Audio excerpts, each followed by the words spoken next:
It is estimated that over 260,000 people have been displaced from the flooding in northern Ghana, the Upper East region being one of the hardest hit.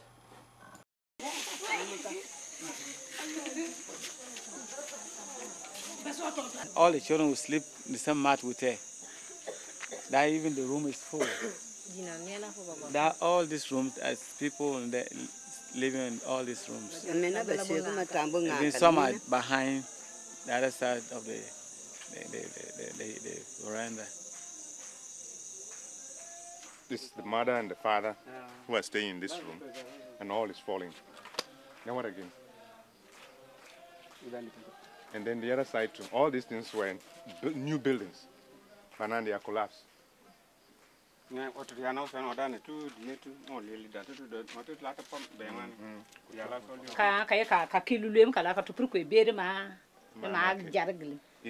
This is the only room that we have here.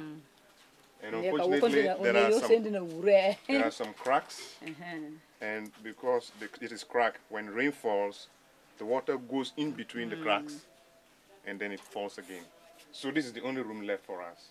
When you hear that people's rooms have fallen, and you don't understand the fact that, like, we went to Gugoro, the man had 6 rooms. This one house had 6 rooms. 4 had fallen, and there are only 2 left. And people may not understand that. To build those 6 rooms probably took, 3 to 7 years, depending on the harvest. If it was a good harvest, maybe that year they would build 1 room.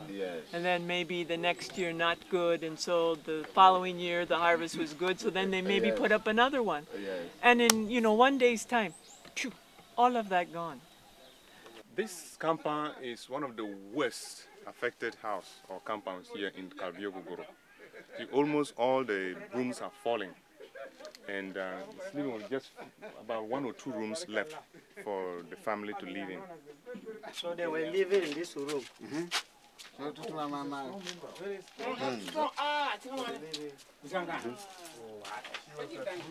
So there were 2 rooms, this one and then the inner one. All the rooms have just fallen, except only this one. Yeah, but all this. So that is a typical example of the disaster.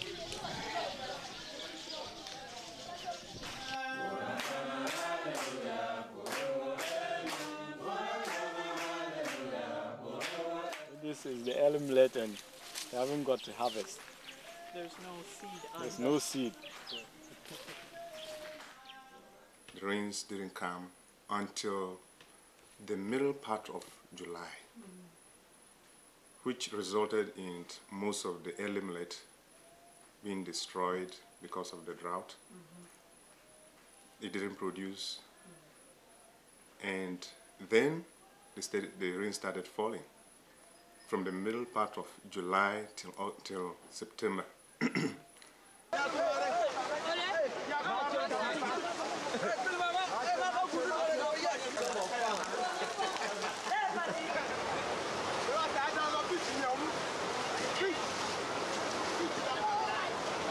Now, to compound the problem, within a period of a couple of weeks, people lost their rooms.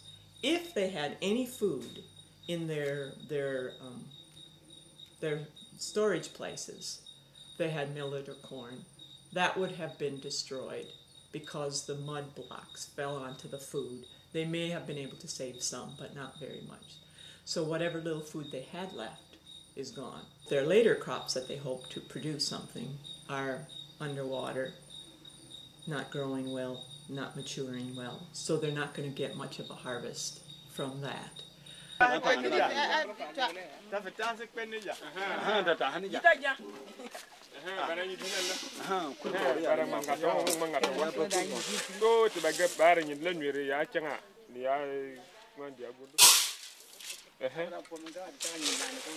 Can she say anything about the grain? Will it be helpful? Lele de na pa abam kamana keto ko wula tetamu ko wula imo.